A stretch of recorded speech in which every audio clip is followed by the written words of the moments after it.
Bonsoir à tous et bienvenue dans votre journal. Ce soir, la rédaction accueille Salim Naouda, secrétaire départemental de la CGTMA. Bonsoir. Bonsoir.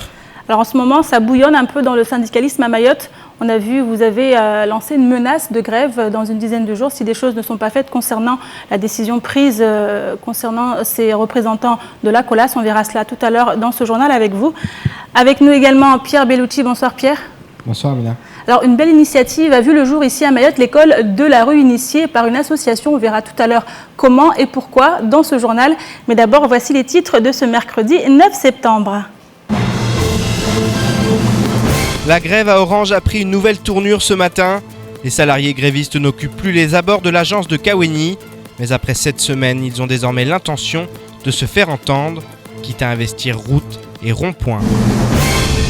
L'enquête concernant l'avocate agressée avance rapidement. Les gardes à vue des présumés coupables ont semble-t-il beaucoup aidé les forces de l'ordre. La thèse de l'expédition punitive est privilégiée, tandis qu'un commanditaire serait à l'origine de l'agression. Le village d'Eva a lancé il y a plusieurs semaines l'école de la rue. Dans le quartier de Kaweni, les bénévoles de l'association font la classe aux enfants abandonnés pour leur donner une chance de réussir. Reportage à la fin de cette édition. Hier après-midi, la justice a sommé les salariés grévistes d'Orange de libérer l'entrée de l'agence située à Kaweni. Et bien qu'ils se soient exécutés, ils n'ont pas abandonné leur combat pour autant. Depuis ce matin, ils ont envahi le rond-point SFR, provoquant des ralentissements dans la circulation. Autant dire qu'une chose est sûre, les grévistes ont décidé de durcir leur mouvement pour se faire entendre. Plus d'explications dans ce sujet signé Abbas Alidi, Pierre Bellucci et Leslie Vimné. Les soutiens venus de l'île Bourbon se multiplient ces derniers jours pour les salariés d'Orange en grève. À la suite de la décision de justice d'hier, la coordinatrice régionale Sud Télécom a elle aussi tenu à venir sur place. Cette revendication qui a débuté depuis novembre 2014 et qui a été remise en question par notre directeur régional. Et c'est une injustice vis-à-vis de nos collègues à ce jour. Les grévistes se savent soutenus, mais souhaitent maintenant faire plus de bruit, s'il s'agit là du seul moyen de se faire entendre. On me dit de ne plus mettre mon piquet de grève devant la boutique Orange. Je me pose des questions, où est-ce que je vais mettre mon piquet de grève? Donc c'est pourquoi aujourd'hui on a envahi le rond-point pour qu'on puisse nous entendre ou nous donner un endroit pour aller faire notre grève.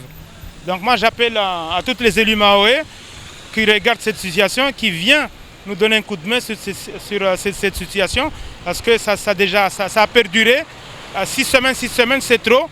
Donc on ne veut pas nous écouter, la direction ne veut pas nous écouter. Moi j'appelle à tous les Mahorais, à tous les élus de Mayotte qui mettent un petit peu la main là-dessus, de nous faire sortir de cette situation. Sortir de cette situation, voilà bien ce que souhaitent les salariés.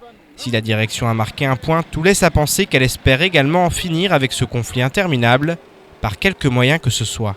Bon, la justice, elle est ce qu'elle est, elle a approuvé cette décision, mais c'est pas, elle est exagérée et discriminante pour nos collègues mahorais. Le droit de grève, elle est autorisée, c'est un droit de grève. Et aujourd'hui, ce qu'on constate, c'est que la direction veut casser ce mouvement de grève et faire pression sur nos collègues mahorais, pour qu'il y ait une reprise du travail. Après plus d'1 mois et demi de grève, tout le monde se demande jusqu'à quand perdurera cette situation. Car si la direction a gagné une bataille, le conflit n'a pas encore rendu son verdict. Cette grève à Orange, on l'a vu, est symbolique du manque de dialogue social qui règne sur le département. Une réunion d'importance s'est d'ailleurs tenue hier dans les locaux de la DIECT concernant les délégués de la COLAS menacés de licenciement par leur direction. Et selon les syndicats, la direction du travail aurait indiqué que les licenciements seraient effectifs pour montrer l'exemple. La réaction a été immédiate et la menace d'une grève générale est plus que jamais forte. Un sujet signé Pierre Bellucci, Abbas Alidi et Leslie Vimné. Les choses sont désormais très simples. Si dans 10 jours, les mesures disciplinaires envers les délégués syndicaux de la COLAS sont maintenues, un préavis de grève générale sera déposé. Les formations syndicales de l'île cesseraient alors toute négociation avec les autorités. Il va falloir que le patronat se calme et que le patronat arrive à accepter enfin que dans le département de Mayotte, on peut instaurer un dialogue social pérenne et constructif. Donc aujourd'hui, je m'aperçois qu'il y a un refus catégorique, une fin de non-recevoir de la partie patronale sur la question du dialogue social à Mayotte. Dès qu'ils ont le moins de petits prétextes pour asséner des coups et frapper dur les syndicats, ils le font. La bombe sociale est amorcée et elle pourrait exploser avec les autres licenciements de délégués demandés par la direction de la Somaco. Le compte à rebours est lancé, comme l'explique Elanziz Amidou. Moi, je suis forcé de dire que les syndicats de salariés engageront ce bras de fer et résisteront.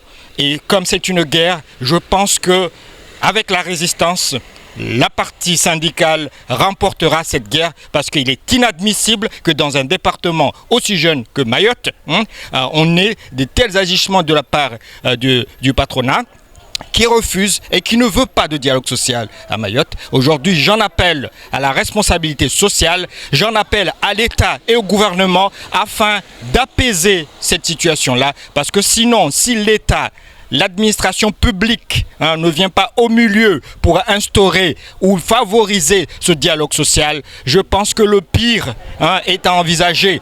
La menace est on ne peut plus claire, mais du côté de la population, certains craignent de revivre les événements de 2011 et ne sont pas favorables à une nouvelle grève générale. Ça va être difficile parce qu'on mourrait de famine. Il y a un moment là, après ça durait trop quoi. Il y en avait marre.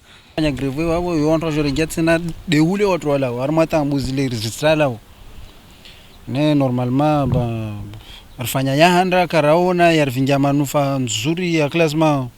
en plus de ça, ils sont pénalisés. Pour d'autres, cette grève est inévitable et ils n'hésiteront pas à descendre dans la rue pour faire bouger l'État et tous les élus du département.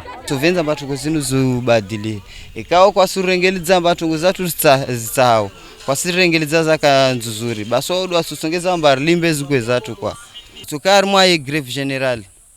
Basiratsomea Mungu tongozi badilie rasa greve yo kaja maana yo moja wavo madomana wavo lazima niemba warisaidie berlemewa sona babani rifu yabaki bani ridziwe maana shito pia za hali mais greve ya moja wavo pia sirtoshuka nikara onai toshuka. Les 10 prochains jours vont être cruciaux pour le département. Quel que soit le camp des uns et des autres, chacun sait maintenant à quoi s'attendre et doit prendre ses responsabilités, car les grands mouvements sont imminents et pourraient plonger le département dans un chaos dont il se passerait bien. Alors Salim Naouda, vous êtes le secrétaire départemental de la CGTMA. On a entendu votre homologue de FO parler de guerre. Est-ce que c'est vraiment le mot employé ? Je crois par rapport à ce qui est lancé aujourd'hui par le patronat, effectivement, c'est une guerre contre les syndicats. Il a utilisé aussi le terme de résistance. Mais pour gagner la France, il a fallu la résistance. Et ce sont les résistants, c'est la classe ouvrière qui a résisté pour sortir la France de la guerre, des différentes guerres qu'il y a eu. Donc aujourd'hui, nous sommes attaqués contre le patronat de Mayotte. Effectivement, c'est une guerre contre les organisations syndicales du territoire. Donc nous, à notre façon, nous allons résister parce que sans organisation syndicale, sans monde ouvrier, sans la classe ouvrière qui lutte pour faire avancer les choses, il n'y a rien qui aurait avancé ni en France métropolitaine, ni à Mayotte. Donc ici, la classe ouvrière doit résister. Alors quand vous dites attaquer, vous parlez notamment de ce qui s'est passé avec Orange, cette condamnation, de la jurisprudence Audifram. Là, c'est l'actualité.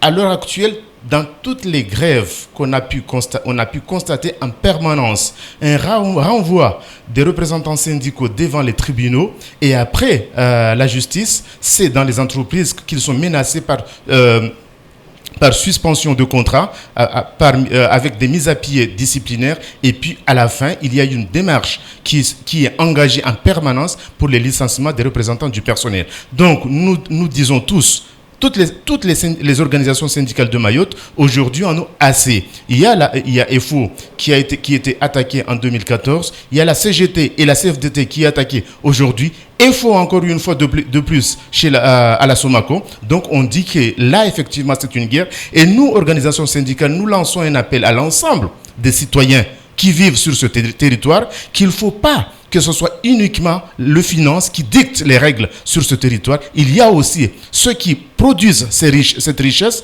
qui est malheureusement mal distribuée. Il n'y a qu'une minorité qui tire profit sur ce travail dur et fort et disons tout ce qui est gagné au niveau du territoire. Il n'y a qu'une minorité qui tire profit. Donc, à l'heure actuelle, on dit stop. Vous avez parlé de la situation des salariés représentants du personnel de la COLAS. Effectivement, j'ai été très surpris.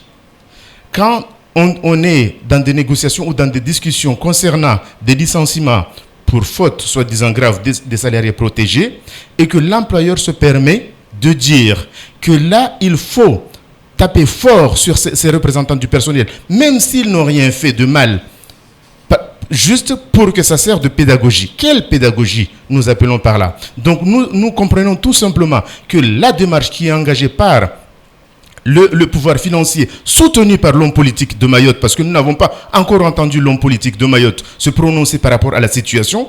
Donc nous disons que l'homme politique soutient la démarche du pouvoir financier, la chose que nous n'acceptons pas. Donc effectivement, tout le monde tirera les conséquences quand il s'agit de défendre les droits tout simples des citoyens mahorais. D'où cette menace si l'homme politique ne répond pas à votre appel dans 10 jours? De toute façon, j'ai dit chacun prendra ses responsabilités, parce que nous avons vu en 2011, avec la grève contre la vie chère, l'homme politique était absent pour la construction future. La seule chose que l'homme politique a pu tirer comme profit, c'est quoi? C'est les 50 millions de plans de relance qui ont été envoyés pour embaucher massivement. Tant mieux pour ceux qui ont été embauchés, mais cette somme a été utilisée abusivement pour émerger une politique, pour faire valoir leur politique dans les quartiers, dans la zone, alors qu'il faut une construction pérenne et permanente pour Mayotte. Alors on sait que des élections approchent prochainement. Est-ce qu'on n'a pas peur qu'on vous taxe d'instrumentaliser la population? Vous savez, tout le temps il y a des élections. Chacun peut dire ce qu'il a envie de dire. Mais nous savons que Mayotte vit mal. La population vit mal. Ce n'est pas parce qu'il y a des élections ou pas des élections qu'on ne va pas sentir la douleur de ce mal que nous vivons en permanence. Donc aujourd'hui, il y a malaise. Donc nous allons, chacun, d'ailleurs je l'ai entendu ça et là, certains dirigeants du MEDEF dire que Salim a prétention de devenir comme Bouanali. Moi, je l'assure que je n'ai aucune intention politique.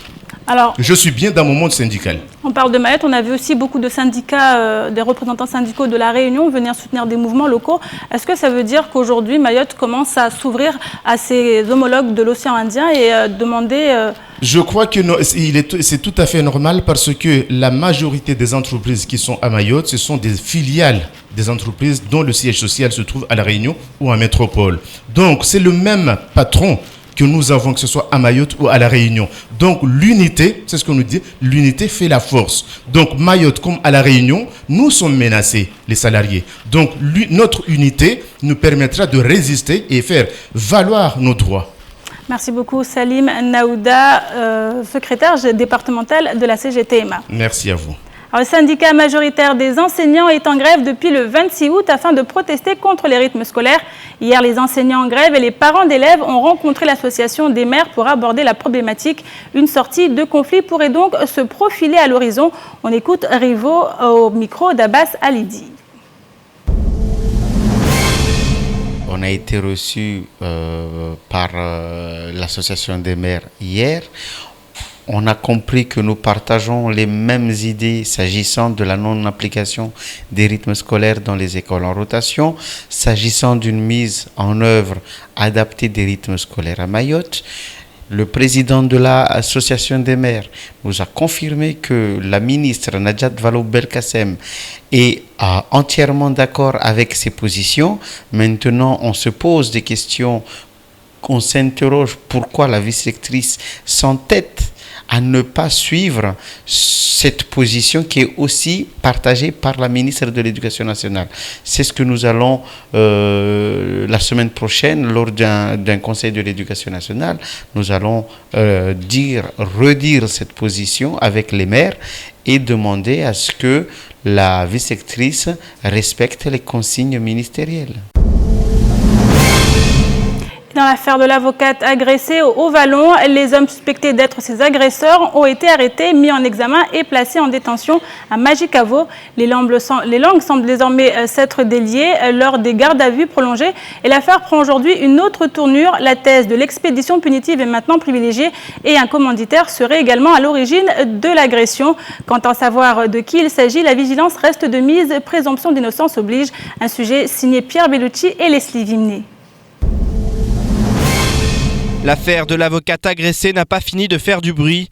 Les mises en cause étant réunionnais, la sûreté départementale de l'île Bourbon est d'ailleurs sur le coup. Sylvie Sevin, l'employeur de l'avocate agressée, est habitué des dossiers sensibles. L'un d'entre eux oppose son client Frédéric Dachery à Théophane Narayanin, patron de la carrière IBS à Kangani. Le raccourci était facile et le nom de ce dernier a été associé à l'affaire, comme nous l'explique le rédacteur en chef de France Mayotte Matin. Toutes les pistes sont ouvertes et encore une fois, la présomption d'innocence doit primer. En attendant, les enquêteurs se focalisent sur tout ce qui peut avoir attrait à cette affaire. En l'occurrence, Théophane Narayanin est réunionnais, les 4 suspects sont réunionnais. Premier point commun. Deuxième point commun, le cabinet de Sylvie Sevin, et ce serait bien elle qui était visée à l'origine, était en contentieux depuis des années avec IBS, soit Théophane Narayanin. Ce sont 2 points communs et qui font une piste de recherche, mais en aucun cas une accusation. Contacté par téléphone, l'intéressé dément catégoriquement toute implication. Il se dit également prêt à être entendu et se tient à la disposition de la justice et des enquêteurs, que ce soit à La Réunion ou à Mayotte. Il est bouleversé, dira-t-on. Pour lui, on cherche à le salir tout simplement. Il explique très clairement qu'il n'a rien à voir dans cette affaire et que quand il a quelque chose, un compte à régler avec quelqu'un, il le règle toujours tout seul, il ne fait jamais appel à quelqu'un d'autre. Qui plus est, il explique aussi que dans le contentieux opposant IBS, donc la carrière IBS, et le cabinet de Maître Sevin, le dossier est quasiment plié et qu'il n'a rien à y gagner. Pourquoi irait-il envoyer des hommes de main ? C'est pas son genre et en plus ça servirait à rien, selon lui. Pour l'heure, le fait d'être réunionnais comme les suspects et le contentieux important qu'il oppose au cabinet d'avocats de la victime ne permettent en aucun cas de l'incriminer. La présomption d'innocence doit donc rester de mise dans une affaire qui fera sans aucun doute encore parler d'elle. Derrière le cimetière avoisinant le CHM, un quartier résidentiel construit il y a 25 ans pour des fonctionnaires d'État tombe littéralement en ruine. En 1990, l'État avait délégué la gestion de ce site à la Société immobilière de Mayotte afin que celle-ci construise des logements de fonction pour ses agents. La mise à disposition étant arrivée à terme en 2015, ces 4 hectares appartiennent désormais au conseil départemental. Il n'en reste pas moins qu'aujourd'hui, les Mahorais assistent impuissants au saccage de ce précieux patrimoine. Reportage Akila Issouf et Fred Souleymana. Évier, baignoire, douche, absolument tout a été dépouillé pour alimenter les bidonvilles alentours. Ce quartier résidentiel de 4 hectares est complètement saccagé. Les personnes qui passent par là découvrent l'étendue des dégâts avec stupéfaction. On doit se révolter pour lutter contre tout ça. Ça c'est du gaspillage ? C'est du gaspillage. Parce que des maisons comme ça qui sont détruites, donc là... D'après moi, je vois que c'est inadmissible. Ces terrains valent une fortune et la direction du CHM caressait l'ambition d'y construire un parking. La CIM, qui en a perdu quant à elle la gestion cette année, souhaitait garder ce terrain suite à la perte de foncier due à la construction du collège de Passamainti. Le lieu de résidence est en effet idéal et en 1990, l'État avait débloqué des fonds publics à vocation sociale pour réaliser des logements de fonction. Mais aujourd'hui, il ne s'agit plus que d'un champ de bataille qui effraie les riverains.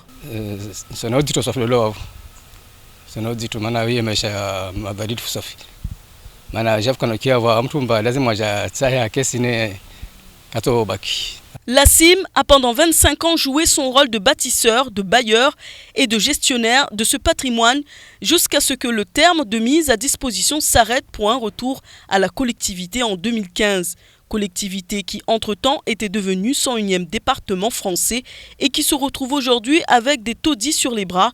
Une nouvelle histoire qui montre que le gaspillage d'argent public semble avoir encore de beaux jours devant lui à Mayotte.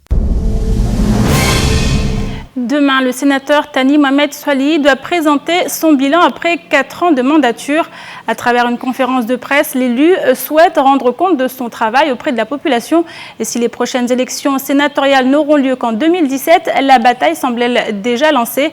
En effet, et comme pressenti depuis quelques jours, le président de l'association des maires, Saïd Omar Wali, sera candidat. On l'écoute lors de son intervention ce matin dans la matinale de Kwezi. Est-ce que avoir de l'ambition, c'est une faute? Non. Oui, j'ai des ambitions. Je pense que tout homme politique, le jour où il lui manquerait de l'ambition, devrait prendre sa retraite et j'ai pas envie de prendre ma retraite maintenant. Alors oui, je vais l'être. Oui, vous allez être candidat au sénatorial. Est-ce que c'est pas un peu tôt pour l'annoncer? Ben écoutez, je dirais que effectivement, si on regarde les difficultés que traverse Mayotte aujourd'hui, ça peut sembler aussitôt, mais on nous a toujours appris que il faut toujours préparer longtemps à l'avance, je dirais un voyage, notamment que par exemple quand on vient aller à la Mecque, on prépare 1 an à l'avance, 2 ans à l'avance. Donc moi je prépare ce voyage-là depuis longtemps et j'espère que ce voyage, j'arriverai à destination sans difficulté. À noter que vous pouvez revoir l'ensemble, l'intégralité de ce temps de parole à la fin de cette édition. Je vous propose maintenant de faire un petit tour d'horizon du reste de l'actualité de ce mercredi 9 septembre dans l'actualité en bref et c'est présenté par Pierre Vellucci. Le jeune homme qui avait pris la fuite lundi pour se soustraire à un contrôle d'identité de la police aux frontières, quartier Dubaï à Magic à Volamir, avait fait une lourde chute en tombant d'un toit. Il est désormais sorti du stade de pronostic vital engagé annoncé par les médecins. Son état est toutefois toujours jugé très sérieux. Il souffrirait de fractures multiples ainsi que de nombreux traumatismes. L'accident avait donné lieu à des émeutes entre forces de l'ordre et habitants du village. Mais hier, la situation était redevenue calme, chacun attendant de connaître l'évolution de l'état de santé du jeune homme. Pour mémoire, le procureur de la République a ouvert une enquête pour connaître les circonstances exactes de ce drame et Léonce Pafiste devrait à ce titre être entendu. Lundi, en fin de journée, l'épouse du secrétaire général aux affaires régionales a été agressée. Alors qu'elle s'apprêtait à rentrer chez elle, plusieurs individus lui ont arraché son sac. Devant sa résistance, ils l'ont traînée à terre, lui brisant la clavicule. Madame Faudon a été conduite vers 20h au centre hospitalier où l'équipe préfectorale est venue la soutenir et une plainte a été déposée au commissariat de police hier matin. Ces faits s'ajoutent à l'affaire de l'avocate passée à tabac la semaine dernière, choquant le monde judiciaire et la population. Mayotte sombre un peu plus chaque jour dans la violence et chacun est désormais contraint de faire preuve de la plus extrême vigilance. Ainsi comme disait Jean de La Fontaine, ceux qu'on donne aux méchants, toujours on le regrette, laissez-leur prendre un pied chez vous, ils en auront bientôt pris 4. L'afflux migratoire continue sur le département. Hier, mardi 8 septembre à 14h, la vedette des douanes Diani a intercepté dans le nord de Mtsamboro une barque de type Kwassa de 6 mètres avec un moteur de 30 chevaux. Non immatriculé, il transportait 18 personnes à bord, se déclarant de nationalité comorienne. Sur ordre du parquet, les passagers dont le passeur ont été remis au service de la PAF de Mayotte, ainsi que l'embarcation. C'était attendu, Saïd Issouf, le directeur de la SPL 976, a été révoqué suite à l'Assemblée Générale qui s'est tenue ce matin au Conseil départemental. Quelques jours après avoir été élu à la tête du conseil d'administration de la SPL 976, succédant ainsi à Daniel Zaïdani, Bouhari Bichara, conseillère départementale de Dembéni, découvrait les comptes et les salaires des agents.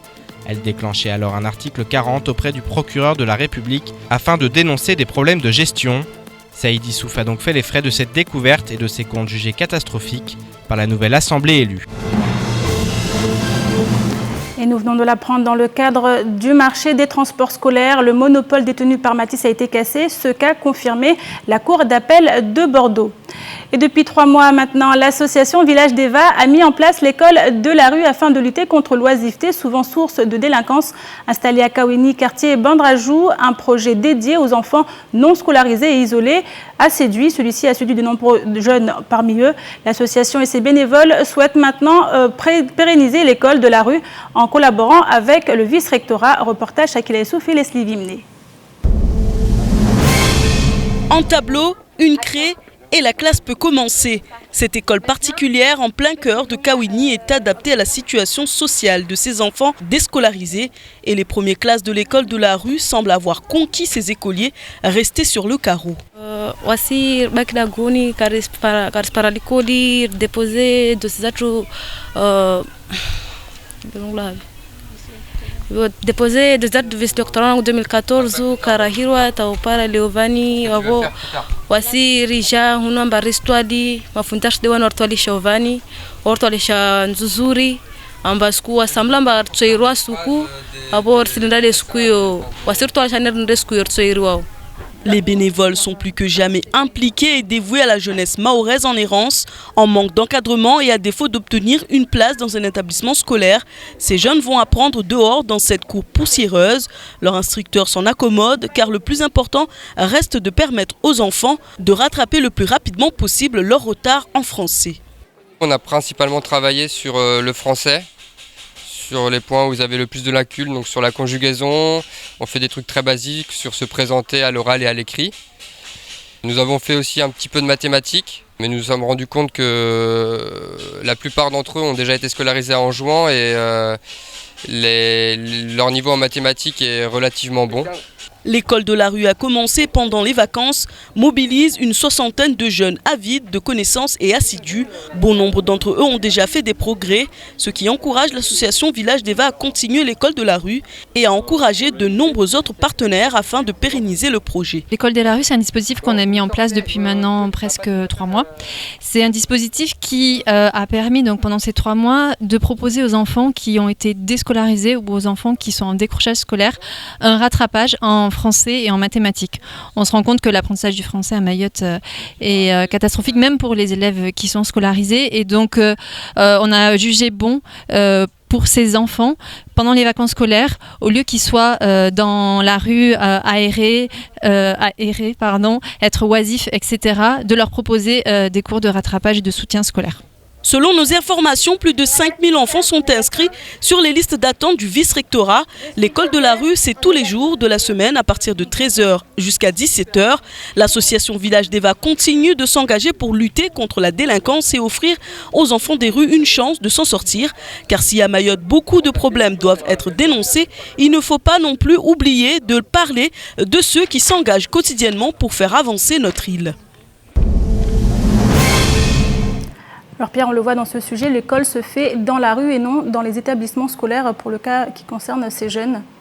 Oui, alors pour ce sujet, et c'est comme ça que le termine Shakila, on va plutôt parler du positif. C'est vrai qu'on tape souvent du poing sur la table, souvent on dénonce les problèmes, il y en a énormément sur le territoire.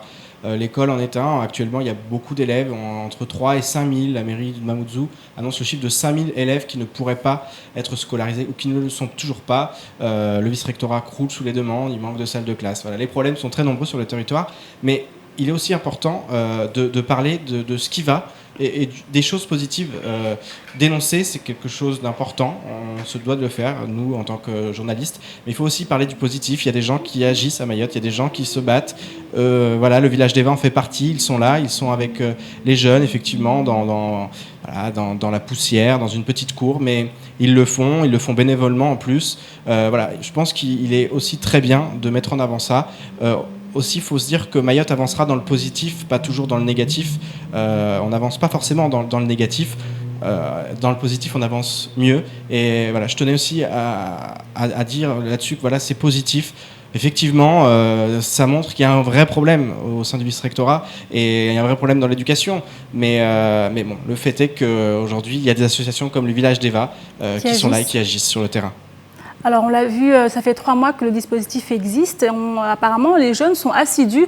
Quand on dit que les jeunes qui ne vont pas à l'école finissent forcément ou ont beaucoup de chances de terminer délinquants, on voit que là, c'est l'exemple tout à fait contraire. Complètement, c'est l'exemple contraire. Ces jeunes, ils ont envie d'apprendre, ils ont envie aussi de s'en sortir, puisque derrière, c'est ça, c'est leur donner une chance plus tard de rattraper le niveau et de pouvoir intégrer l'école avec un niveau suffisant pour suivre, pour pas être complètement largués et pour pouvoir réussir leurs études. Et puis c'est vraiment donner des chances à des enfants qui sont souvent abandonnés et qui effectivement eux ne demandent qu'à apprendre et ils n'ont pas demandé à être dans cette situation la plupart du temps et ils se retrouvent doublement sanctionnés. C'est la double peine, abandonnés. En plus ils ne peuvent pas être inscrits à l'école, ils ne sont pas inscrits dans les écoles.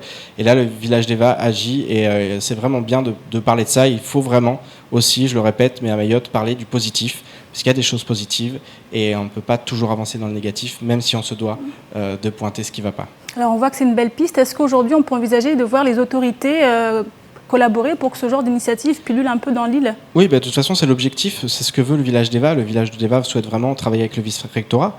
C'est envisageable, pourquoi pas, travailler avec le vice-rectorat, travailler avec les institutions, et puis voilà, développer ça sur la base du bénévolat. Il y a beaucoup de gens à Mayotte qui veulent s'investir, qui veulent changer les choses aussi, et qui sont prêts à donner de leur temps pour que ces enfants s'en sortent, pour que ces enfants ne deviennent pas des délinquants, qu'ils n'errent pas dans les rues, qu'ils apprennent, qu'ils aient des connaissances. C'est un droit en France et voilà, c'est très bien qu'ils soient aussi proches du vice-rectorat et qu'ils cherchent des partenaires.